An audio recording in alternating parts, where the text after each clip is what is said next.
I started truthing. I first wrote a book about it. I started telling my truth and being truthful in who I was. I stopped not hiding what I cared about. Like, yes, I went to a march this weekend. I care about Black issues. That does not make me radical or scary. It's just something that I live. It's just something that I live. Hey, hey, hey. It's just something that I live that this world don't live.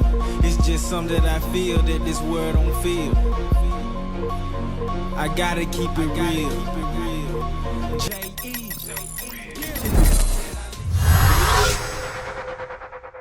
Welcome to the Let Bob podcast. It's your boy Ant.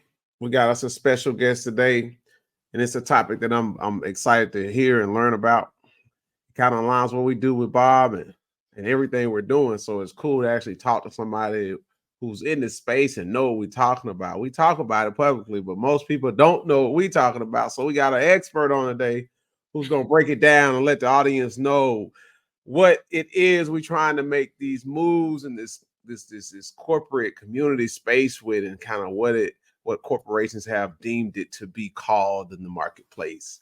Welcome, Miss Randi B. How are you doing today? I'm fantastic. Thanks for having me. Appreciate it. Always glad to have a Black woman on to talk about how she making moves in the marketplace. And you just so happen to be on a topic that just is dear to me, and I dealt with it in the corporate space. So I just want to learn more about it and kind of what your angle is on and what you're doing, and let the audience kind of hear kind of how you can make a move from experience, basically. So, Go ahead.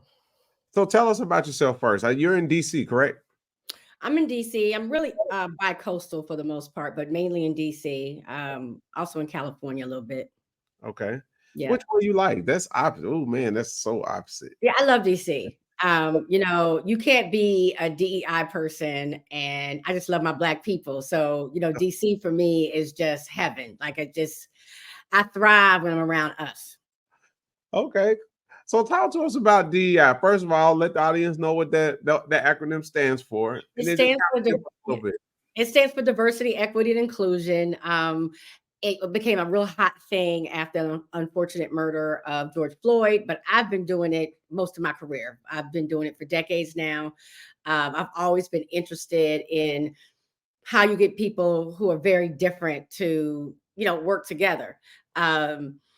I definitely, of course, focus on Black folks and how, we fare in how we fare in the world professionally, right? And how we make it. How do we grow our own businesses? How are we when we're at somebody else's business? And so, yeah, I've taken a little bit of a turn the last 5 years where I'm not so in the corporate world as I am doing what I want to do, because I want to be free to say what I need to say. Okay. Well, no, that's always good with ownership. It gives you much more flexibility to how can I say, structure your message and Right. not get in too much trouble. Exactly. Well, I've owned my business. I've owned Bryant Consulting Group now for almost 23 years. Okay. So I've always worked for myself, but I would go inside corporations and be very acceptable and professional, while also trying to change the world and advocate for, underrepresented, underserved folks.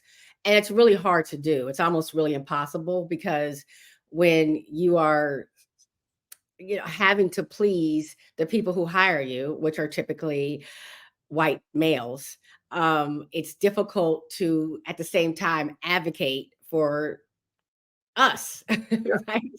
And so the last 5 years, I changed my tune when I got to a point with my business where I didn't have to code switch. I didn't have to deliver the message so nicely. Then I just became buck wild, and I'm saying things that it truly TI is. Yes. Well, you know, sometimes that's what it takes to get people attention. You know, Oh, sometimes you have to. absolutely. I mean, you got to tell the truth. You got to break it down and make it real clear. But you can't do. It's very hard to do that and pay your bills.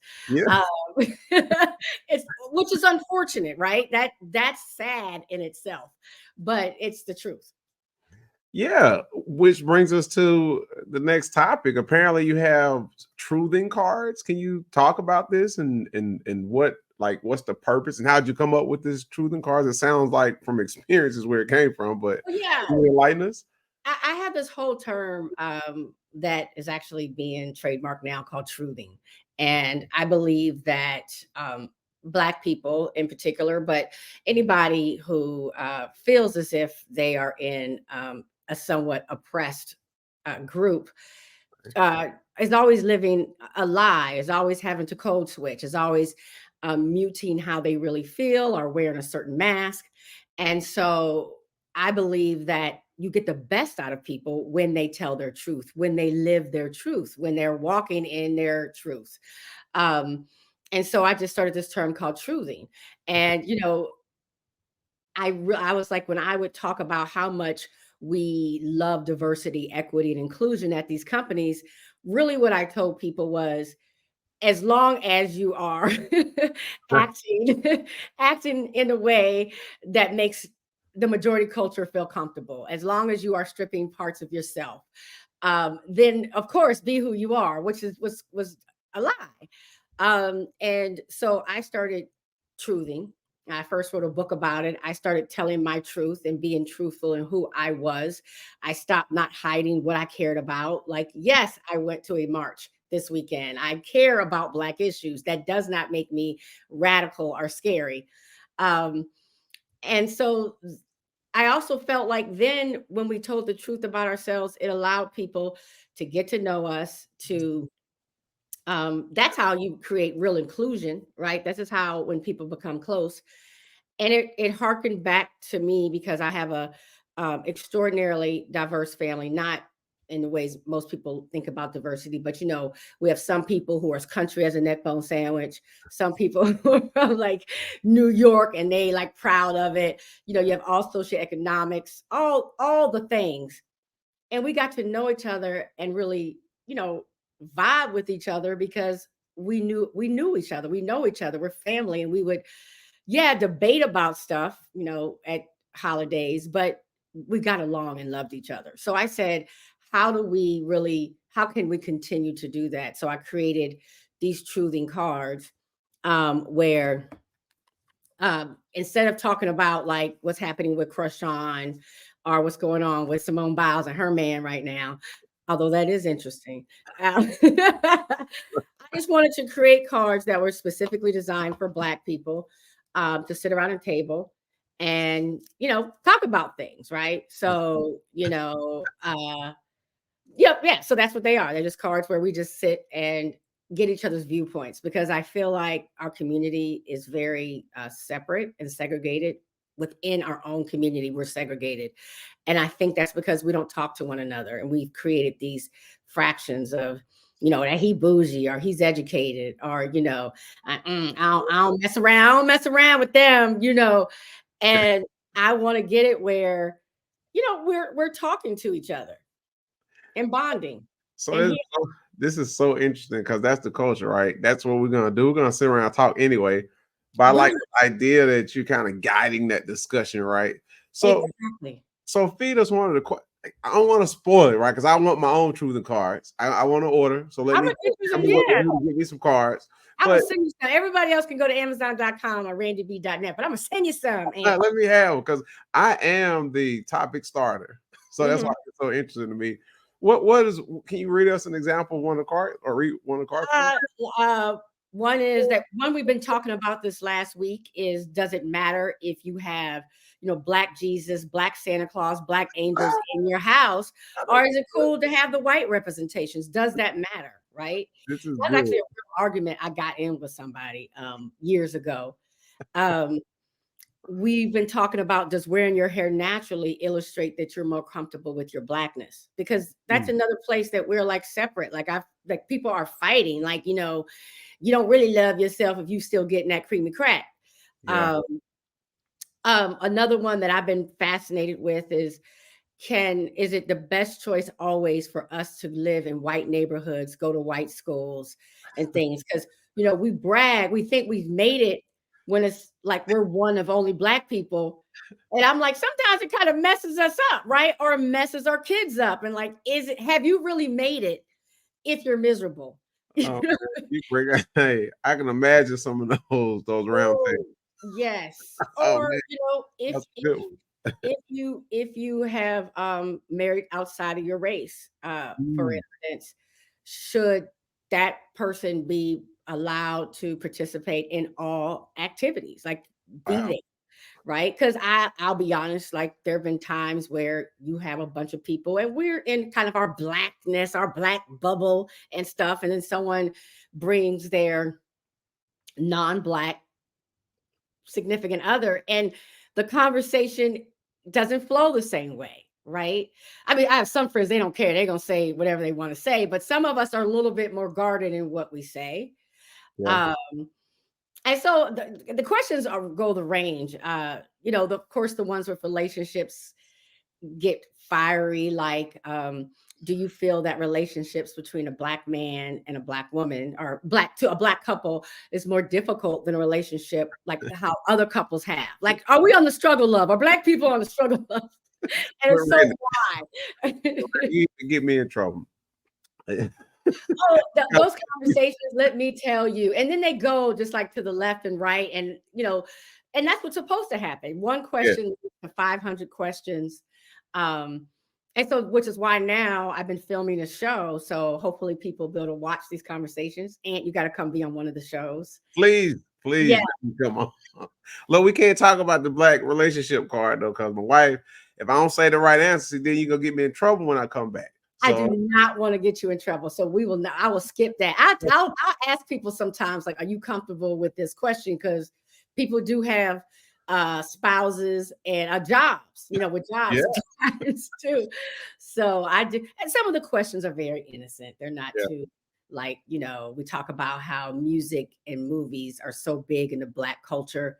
So yeah. what is your significant, Black movie or song or group? Like, well, Yeah. how would you, like, what would make you steal someone's Black card if they were like, no, I've never seen Friday, or Yeah, what? yeah, yeah, that's good. That's good. But that's interesting you say that because movies and music is like the glue of our culture, right? Yes, So there's been a lot of noise about The Color Purple, the remake.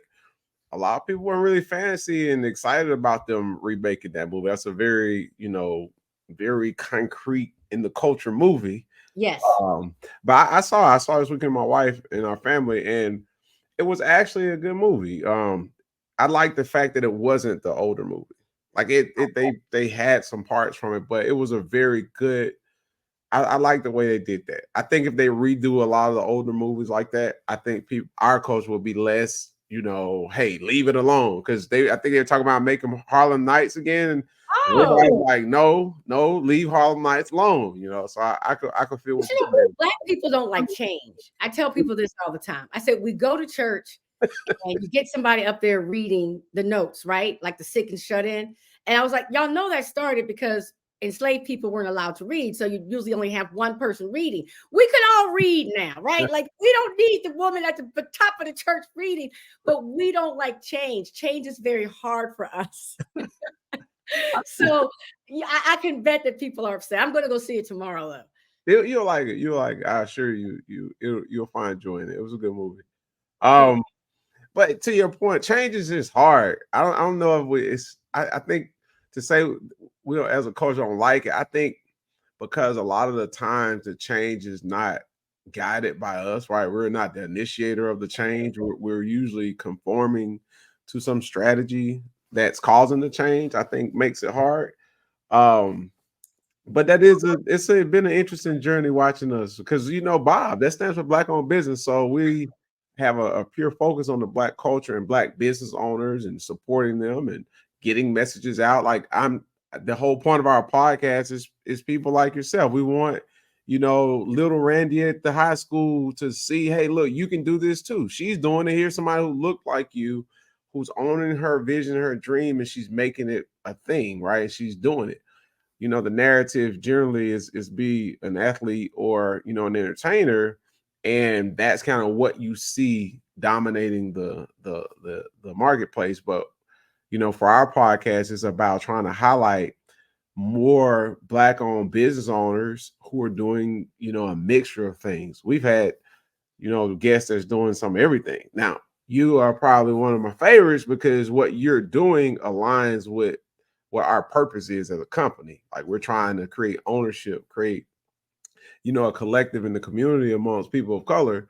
And so to hear, you know, your angle on it, I think is really good. I would love to have your cards, and some of our partners, we sit down, our business partners sit down and kind of go through your cards together. So, you know, they can hear the perspective, you know, of people of color. A lot of times they don't know because, you know, they're going off of what they may have heard. But, you know, when you've been Black in America, you know, your attitude and your experience is just, it's just different. I was in corporate. It's completely different. Our experiences are different. What, you know, back to the change thing, I think we don't like change as much because we were stolen from our land. And so everything we have is culture. So it's hard to release that, right? Because it's all we've got. We're not going back, you know, like in Ireland with the kilts. Like we cling on to what we have. So I understand it, why we're that way. But with the businesses, yeah, I'm all about, like, I don't see how you can talk about Black advancement in any way and not talk about Black businesses, because that is the way that we've always made it. I mean, that is the way that we've kind of pulled ourselves up and out, because we don't, you know, we're not as supported as we usually can in a majority owned business. So even within the truthing cards, I ask questions about, you know, finance, money, and businesses. One, like, you know, do we support businesses? Not just do we start businesses, but do we support Black businesses the same way we do other businesses? And why? What is the hold on that? Have our brains been colonized that we automatically think that a brand is superior because it's French, right? Like, you know, just because it's French, and we think that those shoes that are Chanel are better than Randy B's, and my things might be fresh, right? They might have it going on. Yeah. Nah, that's good. Or just, I talk about it with some of the cards, the relationships that we have with money. Like, you know, our relationship, I mean, that affects all people, but Black people specifically. What has our history in this country taught us about money and how we operate with it, how we see it, how we spend it, you know, and how we value it? What is our connection and our relationship with money? That's interesting, because I don't think it really is one. I think we are now, you know, really playing with large sums of money for the first time in a macro model, right? So you have Black Wall Street, you had those instances that were micro to just those communities, but now, you know, as a culture, and we make a significant amount of money. And to your point, like, where did you learn about money? You know, Right. who taught you? Who told you? Like, I know for me personally, I'm a country boy. I grew up in a rural country area in a small city called McCalla outside of Birmingham, Alabama.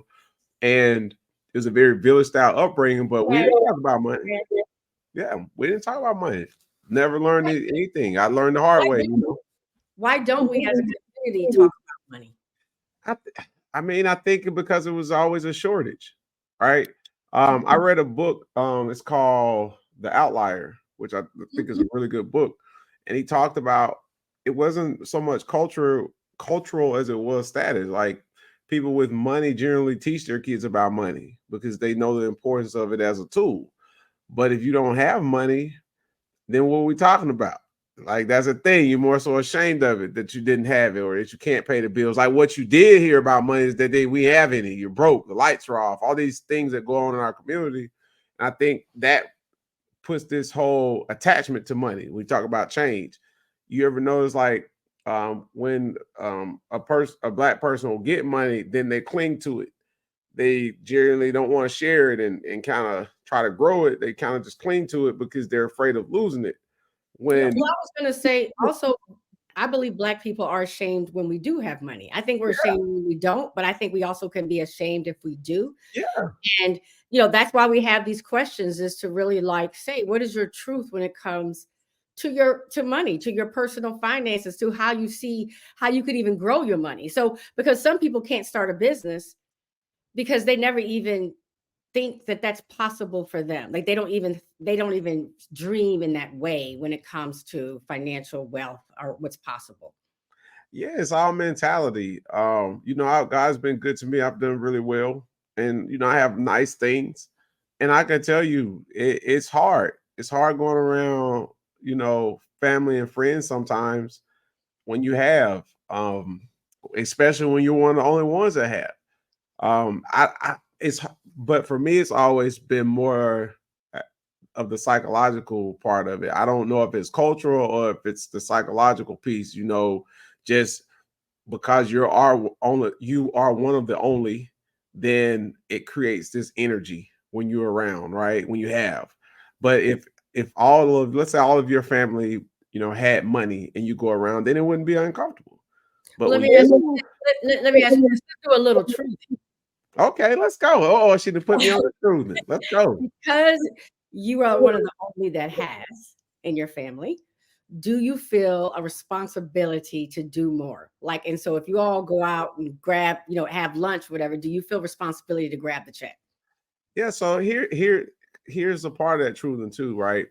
When I say I'm one of the only ones who have, my family has, right? Mhm. I have a good amount, but my family has. Everybody has done well because I'm from a country rural, so everybody owns houses and things like that. And that's what gets it really deep when you start talking about what is have really, right? And what is more.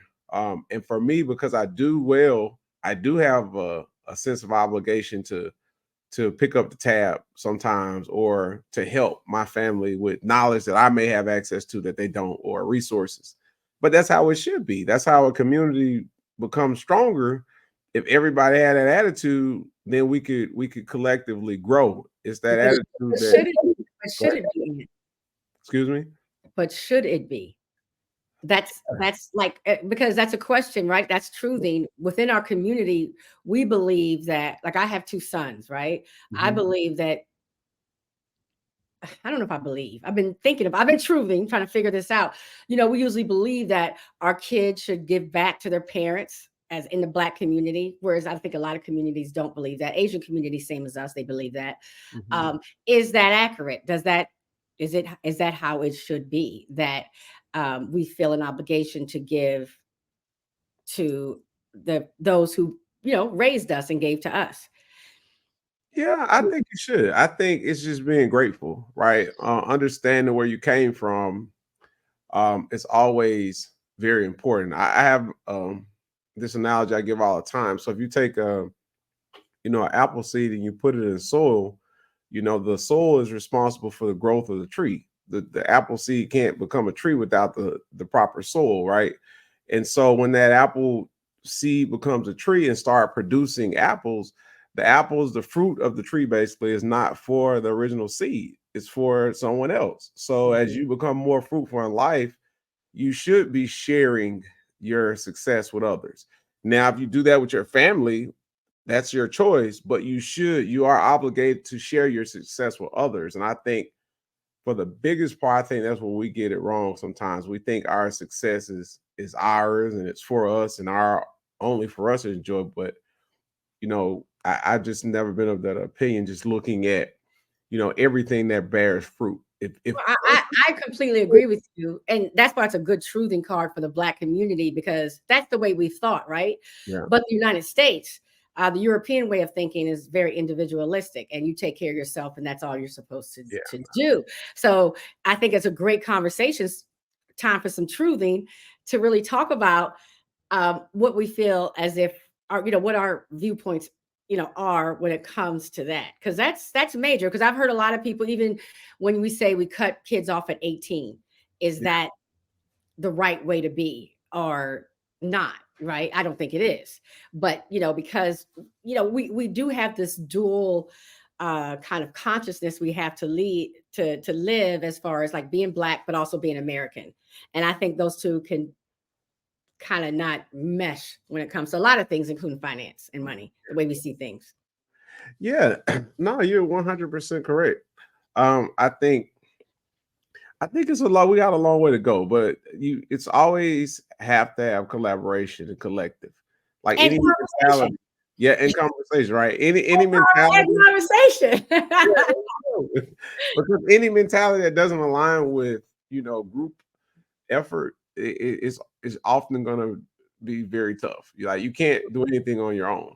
Like I tell Mhm. my team, the Bob family, the Bob team, they know I'm very big on that. We're a collective from the top to the bottom. Every piece is necessary, and so having discussions that talk about that are very important because sometimes you could be a part of a team and not feel like you're a part of a team.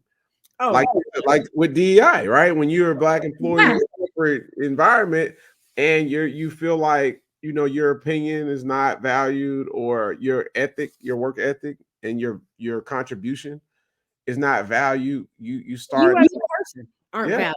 I mean, that's the whole I in DEI, the inclusion. Like, do you feel included in your workplace? And I think that we'd find a lot of Black people that would say no, which is why, really considering being an entrepreneur is a smart move oftentimes because we can build our own families, our own corporate families. It's hard though because I used to be a big advocate of everybody starting their own business, Oh no, I'm not.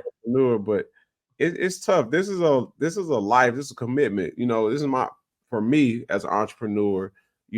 God created me for this, so I'm ready for the ebbs and flows of it. But some people can't handle that, right? Some people need structure and process around them for them to be the best that they are. Um, Absolutely. I think I that's was fascinating. I don't think people get all that being an entrepreneur is. I don't know if people understand how, you eat what you kill, all the sleepless nights. I don't, it is so much, it is 24/7. Yes, never break. It's Christmas. Like right now, it's Christmas holidays, and we're doing a podcast. And some people in the corporate space, specifically me, when I was in it, the last 2 weeks of the year, I didn't do nothing. I take off Right. for the Right. job. I do anything. I'll still do my entrepreneurial stuff, but for the job itself, you take off the last 2 or 3 weeks of the year, and you don't worry about anything. But when you're an entrepreneur, there's no off. There is no off. There is no your task list is complete. There's always, things you could be doing and always things that you should be doing. And so, no, I definitely I'm designed to be an entrepreneur without a doubt. Yeah. And I don't think everyone should do it. But those people who really have what it takes to do it, but are, holding themselves back because of fear, because of their relationship with money, because of their relationship with how they see themselves as a Black person. Some people, we have the stories we tell ourselves, like how if you've only seen yourself as an employee, then it's hard to make that jump to trust to say, you know what, I can see myself as a boss, as an entrepreneur. Yeah, no, that's fair though. I'm a big advocate of exposure is the key to all this change that we're talking about, right? If you've never, so like when I was in corporate, I didn't see a lot of people who looked like me. I was a software engineer in the corporate space for Yes, I read. so I was always one of the only ones. I can't say in my career that I ever coded, on the direct team with another, Black man. I've crossed Black female coders, but very far and few, less than 5 for sure. And so an experience like that didn't make me feel like, oh man, I just want to stay in this environment. I've always wanted to be around people who look like me. I'm a FAMU grad, the best HBCU ever, by the way. Yeah, one of the best, Somewhere Tuskegee's a little better, but respect. so I got the experience. I went to all white high school, but then I went to HBCUs for my collegiate experience. And so once you do that, and then you go back into the corporate space and you don't see people who look like you consistently, it's challenging. Now you do have for us as a company, some of our corporate partners that we're partnering with, they get it and they understand it and they're doing something about it themselves, to your point, with these DI programs that are actually doing something, right? And so that has been fun to get back into the corporate lane through those eyes. because I can speak to it from experience, like what bothered me and what I wish I would have been, included in and I wasn't, right? So I think what you're doing is exciting. I want to definitely learn more, follow you. If I can be on the Truthing show, it'd be cool. I would love it. I would love it. Put my hair down a little bit. And just learn more about you. So we're gonna wrap up here, but I definitely want everyone to know where to get your cards, how to find your show, any social. Please let them have it all. Let's see. Oh, that's Randi B. On Instagram, I'm Randi__B. On TikTok, I'm the Randi B. Now, TikTok, I speak the real. People will tell you I speak the truth. I break it down, about DEI, but I don't know. It's like DEI meets hip hop or something. I don't know. I tell the truth. My website is randyb.net, and you can get the cards there, or you can get them on Amazon.com. They're under Truthing cards. That actual term, Truthing. And my YouTube is Randi B. And you can see the show there. Right now it's being shopped. So hopefully you will see it streaming somewhere amazing sometime in 2024. Cool. No, that'd be extra exciting. Well, I'm so happy you came in and chill with us for a minute, enlighten us on the Truthing term, where it come from, and the cards. I'm excited to get mine and have a gathering at my home and do some truthing with my family and friends and see what I would love that. You gotta record a snippet, because I love when people send me. I have people that send me like, look at this, look what you call us, right? Yeah. It's especially fun when it's all age groups. That's really fun. So yeah, please do it and send me a video. Okay, I can do that all day. Well, this has been another great episode of Let Bob Podcast. You can find us as a company at We Are Let Bob, and you can find me at I Am Let Bob anytime. And we're out. It's just something that I live that this world don't live. It's just something that I feel that this world don't feel.